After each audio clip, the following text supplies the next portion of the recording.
Welcome to another episode of The Frustrated CEO. This is a podcast to help CEOs address what keeps you up at night, and more importantly, offer some very practical actions and tools you can use immediately after listening to this episode. I'm delighted to be here with my two other hosts. Let me introduce Leb Tannenbaum. Leb, how are you doing today? Great. Thank you, Good. Patsy. And I'm Patsy Feeman. This is an extra special episode because we are here with Patrick Lyons, our third host, who is also our guest today. How are you, Patrick? I'm great. Thank you. Good. It's unusual to be on the hot seat. I know. I'm loving it. Today's episode is focused on leadership alignment as a key component for strategic execution. And we couldn't think of anybody better than our guest, Patrick. So let me introduce Patrick. Patrick is president and founder of Culture at Culture by Design, and also our third podcast host. CEOs hire Patrick to help them and their organizations execute better. That is, successfully achieve their strategic plan. He's known as a problem solver and bridge builder for frustrated CEOs. And he excels at bringing people to the middle. That is, getting them to lower their weapons, rediscover they're on the same team, and help them pull together, all in the same direction. This is a lot of what we'll be focused on today. He's worked with companies as far-ranging as insurance brokers to manufacturers to marketing agencies. Welcome, Patrick. Thank you. Wow, that's yeah, you did your homework. I did my homework. We look at leadership alignment as one of three key factors for strategic execution. Patrick, you want to introduce those three to us before I ask you the first question? You bet. So yes, from our experience working with clients, the three things that you need, I like to say, good luck executing your strategic plan without these three things. And the first, it's the first because it's at the top of the pyramid, is that strategic alignment, which means having a leadership team that is aligned around a certain vision, that they are on the same page, that they are pulling in the same direction, that they are willing to do the work to sacrifice, negotiate resources.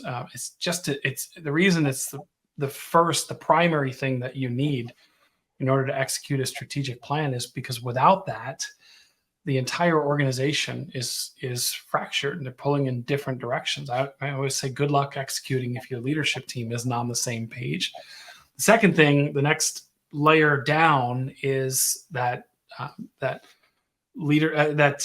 strong next level leaders in the organization, a team of leaders who are competent and confident to cascade that leadership vision down into the organization and hold themselves accountable first, lead themselves first, before they then try to lead the rest of the organization.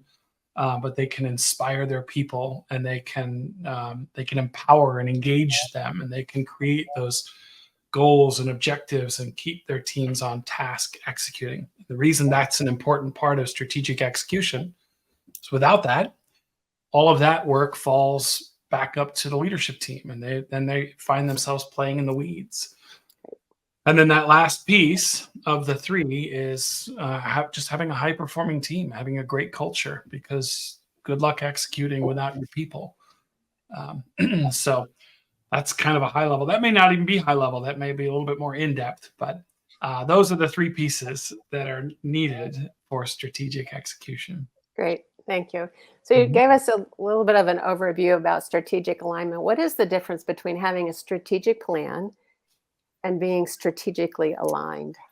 Yes, it's one of the. I think it's a common misunderstanding or common mistake that organizations make, that they equate one with the other. They equate having a strategic plan with being strategically aligned. And it is possible to create a strategic plan without actually leaving the room and really being aligned around it. You can come together 3 days, 4 days, 5 days. You can have a great offsite. You can right? You can have your happy hour afterwards. You can have the social time, and you can come out of it with anywhere from a simplified strategic plan all the way up to a really complex vision for the future, and not have had the conversations in the room that you needed to have to navigate through the potential roadblocks, the obstacles, to really make sure that we all understand what that means, what that proposal is, or that initiative is, or that vision is, that we all understand it, that if I disagreed with it, I had an opportunity to speak that I had an opportunity to ask good questions and gather enough data. I mean, there are tools to use in the room to make sure that we're not just creating a plan, but that we're really creating alignment among our leadership team. And the plan itself is just the artifact, but the real alignment comes not from the plan, but from the conversation that we had in the making of it. Great. So now I'm gonna flip. If it's okay, I'm gonna flip. Can I do this? Can I ask questions too, even though I'm on the hot seat?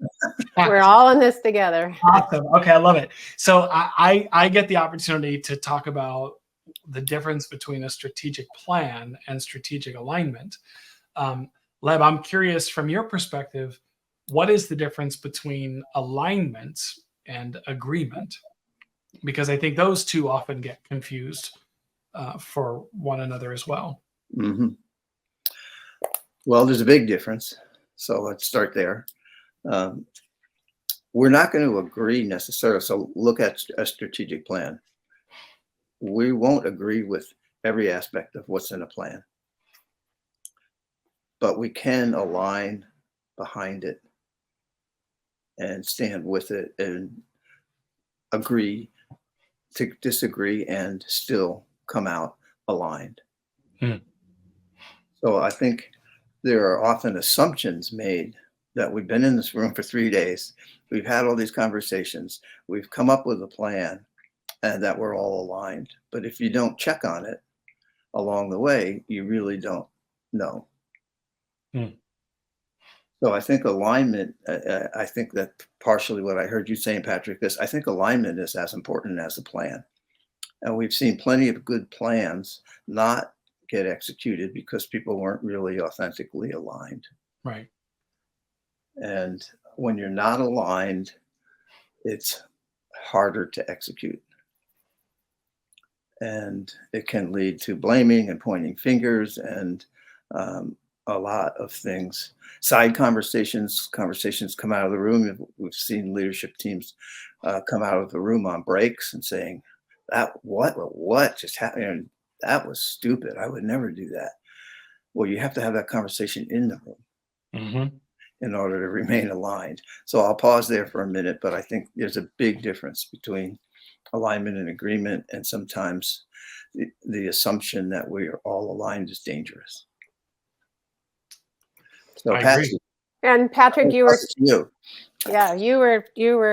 talking before we started the episode about alignment once does not equal alignment consistently. That it's a constant readjustment. We have a client that kicked off a strategic plan earlier this year. Everybody came out of the 2 or 3 days. They were like, "This is the greatest thing since sliced bread," to speak, and then that dissipated, and then not only was there disappointment, there was a dramatic fall of like disappointment of like, wow, we want that. So it's hard Yes. work.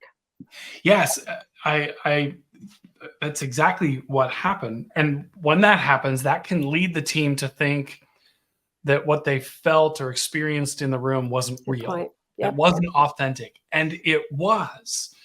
I think it isn't until you go to execute a strategic plan that you realize, that you discover that alignment is a journey and not a destination. I often describe it this way. I've been married to the most amazing woman, Dana, for 25 years. And you think about like in the early days, like even dating, you just can't get enough of each other. There's all this communication that's happening. and right, you just love being in each other's company, and there is that negotiating, and you're doing so much communicating and sharing that you just feel like you are, like you're just aligned, right? You're just really, you just love being together. And then you get married, and there's that honeymoon period where you're kind of figuring things out, right? We're now learning how to live together. And then you start introducing kids to it, or work can become, outside factors can start to pick away at each of you. And so you discover you are not as aligned as you were when you back when you were dating. And some couples never recover, right? I mean, they just continue to stay misaligned and give up on the relationship. And the couples that make it are the ones that have the commitment to alignment, right? They recognize it and they are committed to coming back into alignment, and they have tools to be able to work through whatever the obstacles are that have gotten in the way of alignment. It's really no different from an organization. You've got a team of people that, like you, exactly like you said, Patsy, a team of people that we worked with in a room for a number of days to create that alignment. And at the end of it, each of them said, this was really great. This felt really different. This, like, we haven't experienced this before. But we know that it isn't until you go to implement it, right? Suddenly now you have new pressures. You've got a new client comes on board, or you lose a client, or things happen that starts to pull people away from that alignment. You then have to have the commitment and some tools to be able to push through that misalignment to come back together. It's just a never-ending journey. I will say this, the more times you go through that, moving from alignment to misalignment and then back into alignment, the more times you do that, Yep. the more experienced you get at it, right? First of all, I like, again, go back to the marriage. The more times we did that, the better we were at figuring out earlier that we were misaligned, and the more data or the more experience we had of, like, okay, we know how to do this. Like, we know how to come back together and make this relationship the priority. It's the same for the business. The more, like, don't give up on that initial alignment. Work together to come back. And each time you do that, you now have more experience to do it sooner and faster next time. Great, thanks. And Leb, what do you see the role of trust is in what Patrick just shared? Well, I think, we recognize that trust is very important. People talk about, I've got money in the emotional bank account, or I've just done a withdrawal, Covey stuff. And trust is earned. And it isn't something to be complacent about. It changes over time. So it's something to continue to pay attention to.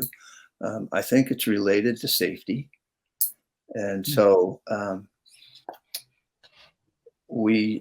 obviously we focus on psychological safety being introducing the 2 or 3 days people are going to be together, and then reinforcing that it's okay to responsibly say anything at all, but only if, the way we refer to it is, if there's been a safety net that's been cast.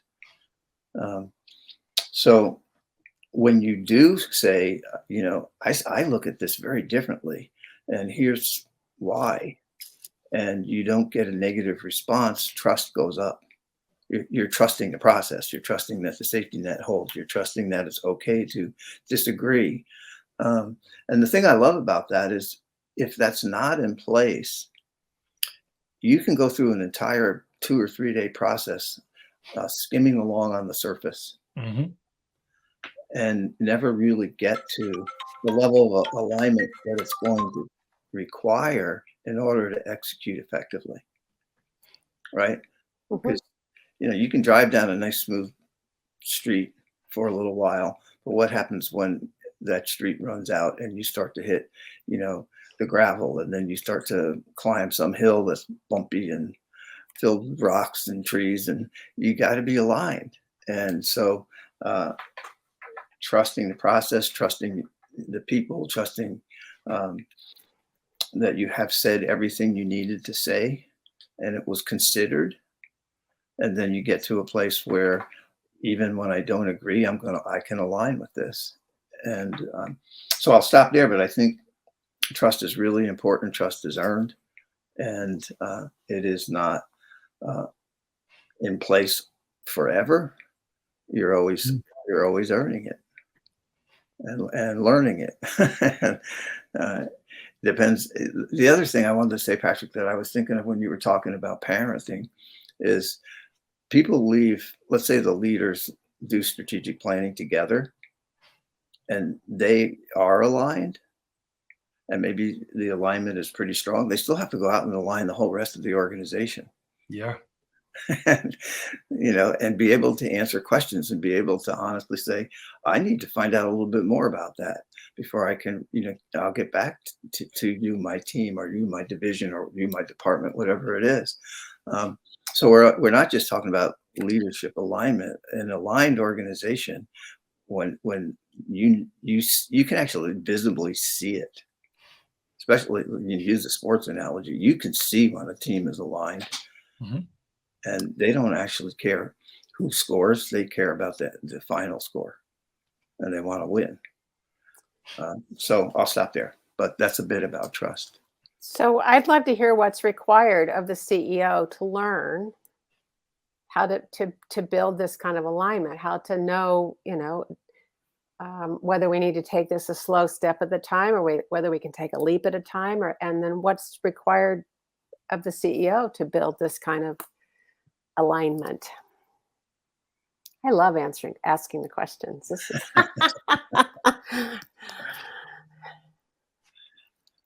Well, I'll say one thing, and Patrick, I know you're going to jump in this.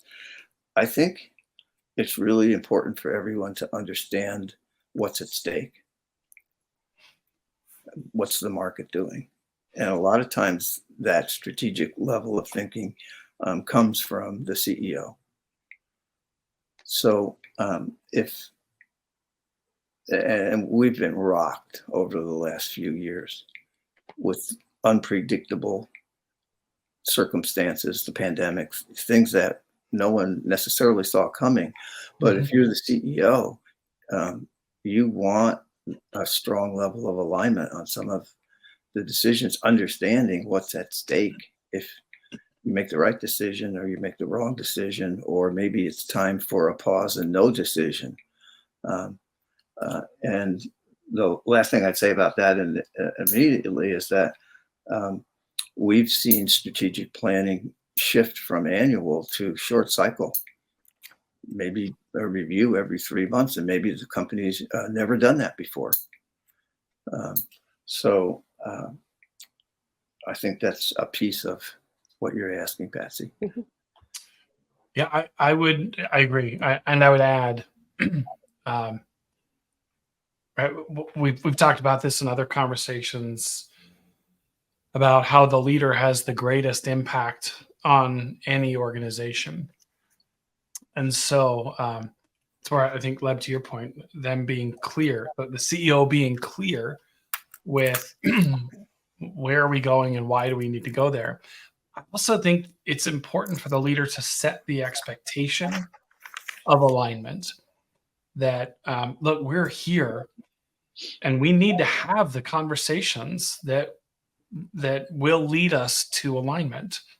There are no one likes conflict. No one likes I think every organization, every CEO listening can immediately think of the one or two or three issues that, we either we can't seem to make progress on that, or we just avoid that one because we know somebody raises that one and we know it's going to derail the whole. A leader has to set the expectation that we're not just here to check a box and create a plan, that we're looking for more than that. We need alignment, which means let's have the tools. I mean, let's use the tools. Let's have the conversations. Let's trust each other's intent. That just setting that expectation as a leader, and then allowing space for some of those conversations to happen, not shutting them down, not trying to check a box. Let's go back to, that meeting in January. Leb, you said it earlier. Sometimes, you get in a room, those are hard days. Those are long days. You come out of those. If you've ever, listener, this, if you've ever been in an offsite focused on strategic planning, those are exhausting. They're really mentally taxing. That's the heavy lifting. The temptation is to get to a point where we want to just start like, okay, we just got to wrap this up. So there's balance between, yes, we need to make progress, but we also can't rush through something, shut people down, and for the sake of checking a box, because it isn't until you go to implement that you're just going to have to revisit all those conversations that you shut down in the room because you didn't want to have them then. You're kicking those cans down the road. So I think it's setting the expectation. This is what we're here to do. This is what I need. This is what I want. This is what we need. And I need everybody to participate. That's it. And so one I would add is be willing to lead by example. Yes. Patsy, I was going to ask you because, so I love that that's a great segue. You have a unique and yet very consistent perspective on alignment, on where it begins, right? Where that team alignment begins. It's unique because I'm guessing most of our listeners won't think of it this way, but it's consistent with really how you approach almost all of your work, and that is within. Talk about that. Well, I think the more that we can be CEOs, obviously are who we're talking to today, but any leaders come from any place in the organization. But, to be willing to be authentically yourself. So here's what I care about. Here's the gifts I bring to the table. But also be willing to be self-aware. So, you're talking about if the CEO sets the expectation that we're all, the expectation of alignment and the acceptance that we're not in alignment in the moment, there's a difference in those two places. So that creates a tension. That creates a tension in the senior team. It creates a tension in each person at the table. And so you have, 6 people at the table, process between everybody's intention, each person's intention, it could, wobble pretty quickly. So the being willing as the CEO, as the leader, to be self-aware, know where you can lean in and offer things, and be willing to say, this is a new area for me. This is what I need to learn. I know, Leb, one of your core values is being a lifelong learner. This is a great place where anybody in this team gets the opportunity and can see it as an opportunity to learn. How do I accept myself? How do I accept you? And by doing that, then our differences actually, I'm getting goosebumps, our differences actually create more momentum and innovation if we're willing to embrace that. Celebrate them. Yeah. Yep. Mm-hmm. Mm-hmm. Yep. You're right. So you go back to pushing through the conflict. In fact, not only pushing through the conflict, but inviting the conflict, not shying away from it. But we've talked about this in other episodes. Conflict isn't inherently bad. To me, actually, I love when I hear that there's conflict, because conflict tells me that you're invested, right? That you're willing to negotiate. You're willing you're invested emotionally enough to fight about this. It's how we deal with the conflict that determines, is it going to move us forward or is it going to move us backward? And I think, to your point, Patsy, when we enter into conflict, this is a very healthy way of entering into conflict. When we enter into conflict, not only trying to deal with each other's differences, but celebrate each other's differences. Like, rather than me force my opinion or my perspective on you, celebrate the fact that you have a different perspective, and together we will see a bigger picture than I will by myself. That's a much healthier way. Right now I go into this conflict trying to understand, asking questions. Okay, tell me more about that. That's interesting. I hadn't thought of that. What about this? What about that? And being more open. That's conflict, I think, that moves us forward instead of burns bridges. And there's, there's a lot of statistics and studies that have been done in organizations in the last 5 years, where the more diverse your senior team is, the more successful the organization is if you're aligned. Yeah. But it's for a lot of people, it's a counterintuitive move. Yeah. I mean, that brings me also to the value of personal knowledge and relationship. There are big differences in planning or any important meeting with giving a more introverted person, a look at the agenda before they come into the meeting, so they have some time to prepare and think about it. And if extroverts, talk to think, introverts want time to think before they have to talk. And if you don't know who's in the room with you as a leader, a CEO, talking to you CEOs, and don't have much of a personal relationship with someone, you don't know some of those things. I think we all saw also, when we were all home with the pandemic, there were those who created really tremendous alignment by being compassionate about how different everybody's situation might be working from home. Mm. And then there were those who got fearful and, wanted, a check-in every day about what time you got on the computer and what time you got off and what you did in between, and didn't ask some of those questions and get that personal knowledge and relationship to the place that was necessary for everyone to be aligned. So I think, that's another thing that we're talking about here. Yeah. Patsy, you're one of the things that we talk about, celebrating differences. One area that I just think you are exceptional in is in developing next level leaders, which, as we led with, that's like the second thing you need in order to execute your strategic plan. Earlier, Leb mentioned how alignment can't just be at the top; it also has to cascade down into the organization. How have you seen, what's worked and what's not worked for bringing that alignment down to that next level of leadership? What suggestions would you have for a CEO to create that alignment at the next level?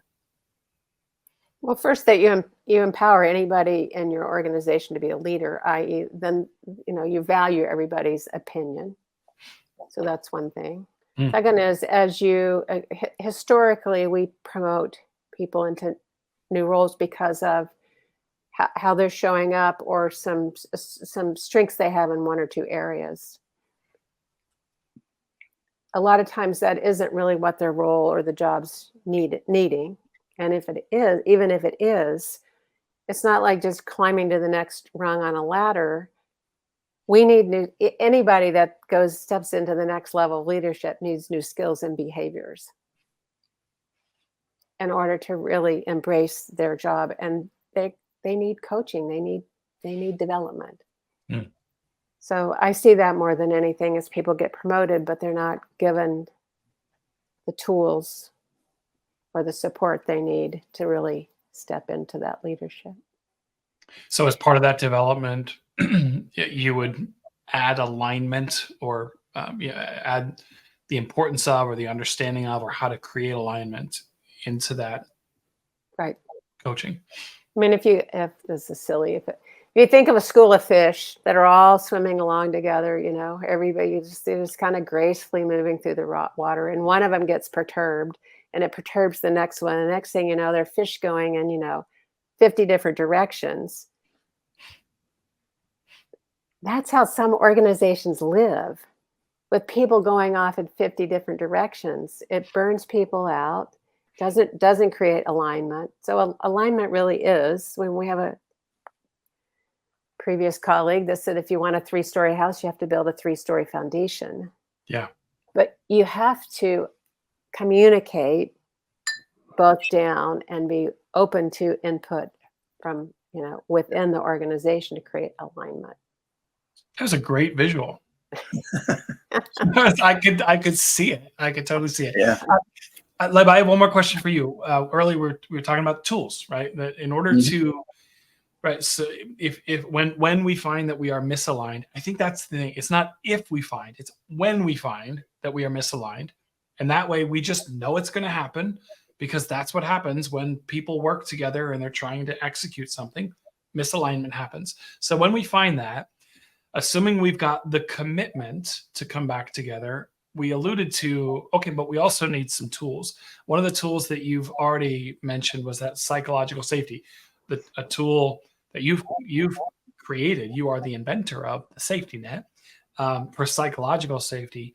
What are some other tools that you've used with a team to help bring alignment where it didn't exist before?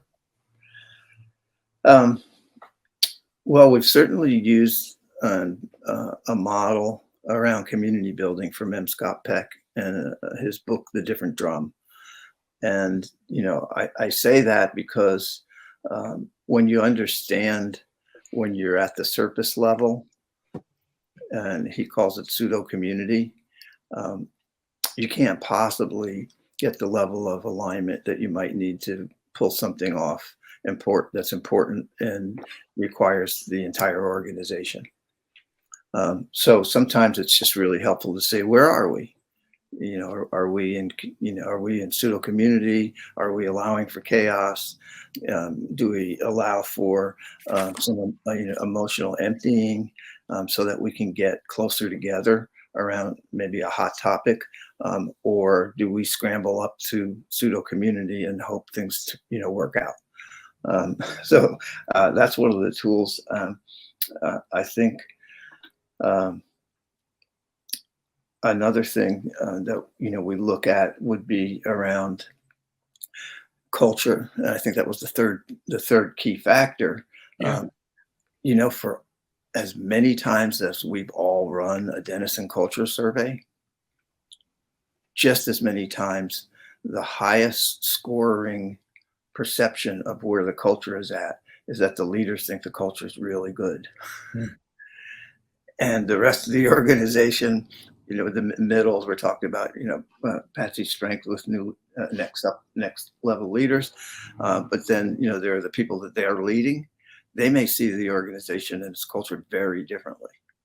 Mm-hmm. So do you do a culture survey? Do you have the data that's required to understand and not just assume that everybody's going to be as excited as we are about this trend or what we're going after?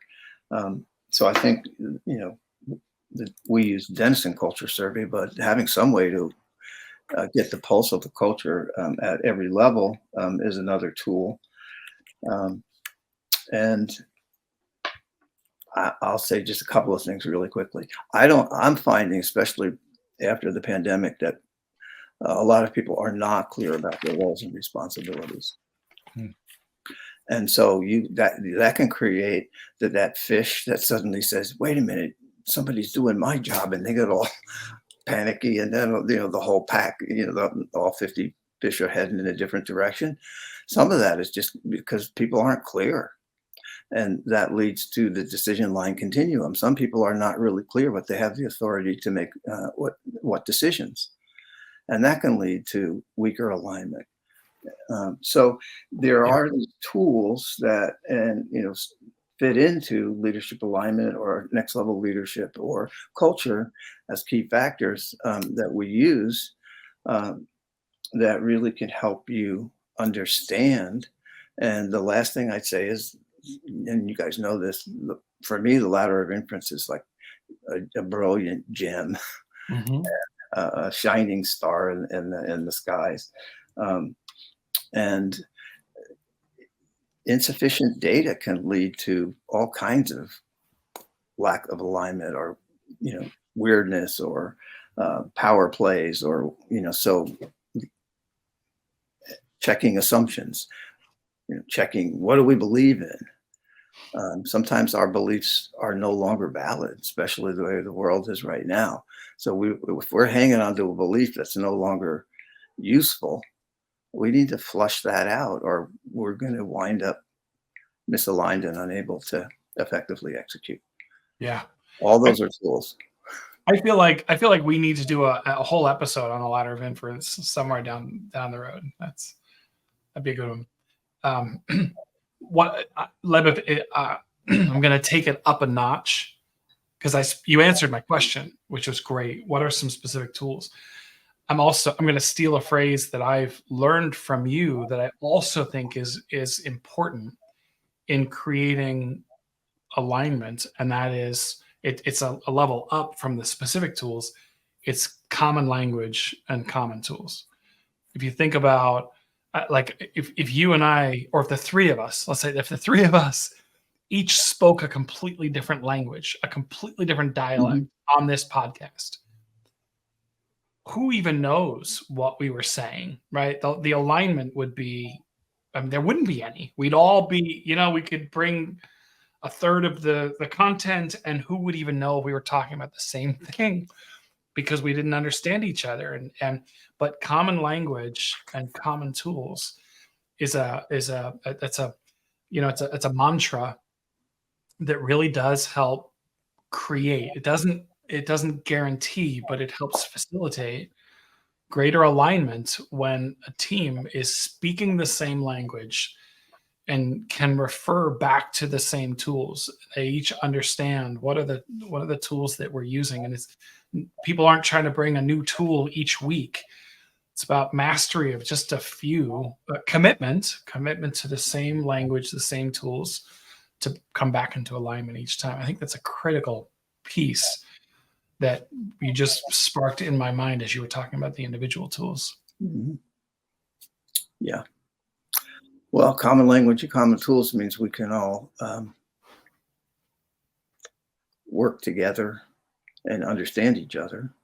I agree. And we've all also been around when a CEO gets excited about a new book they just read, and all of a sudden people are kind of going, okay, so I guess we better read that book, and there's new language introduced, and it can get confusing, and that can inhibit alignment as well.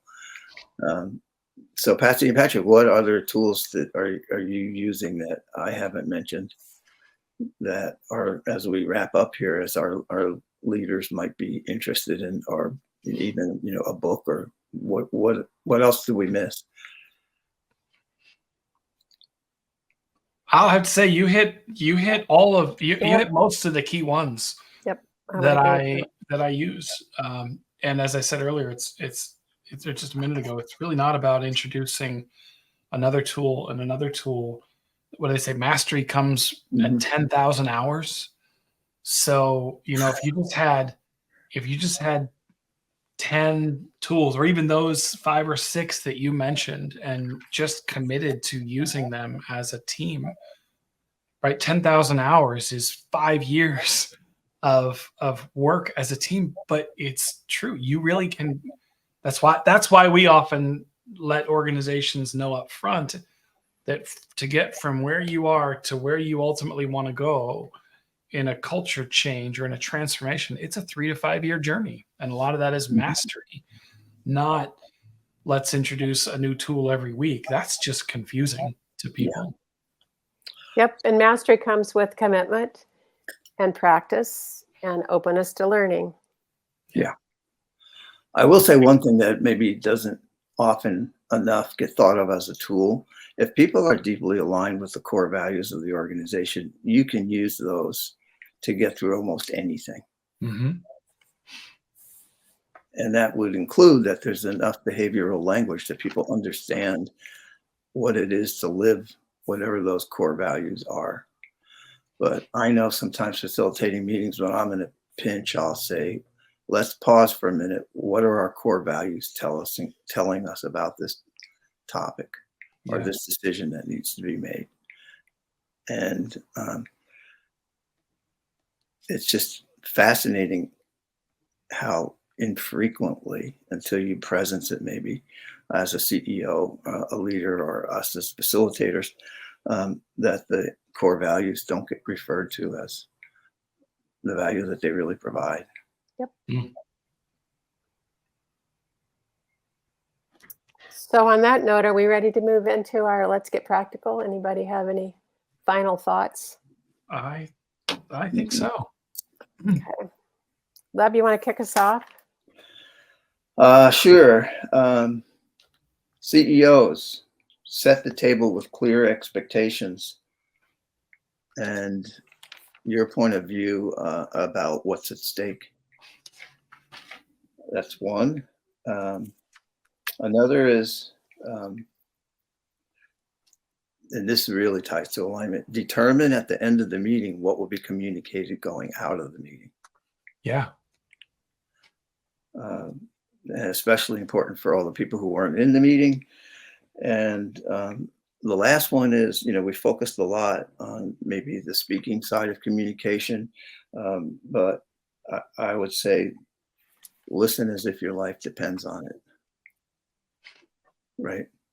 Because listening is a gift that you give, and it helps create understanding and alignment. Hmm. So I will pass it over to you, Patsy.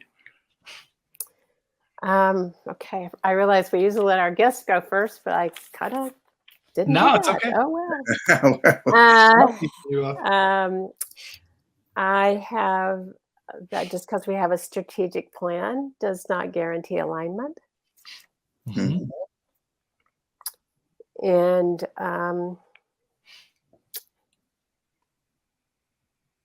trust is earned. Trust changes over time. And trust is built feeling safe. It's good. And now for our guest. My turn. Okay. I'll add alignment is a journey and not a destination. And like knowing that going in can help you manage any discouragement that might come from, oh, I thought we were aligned. No, we're not. No, it's a process. And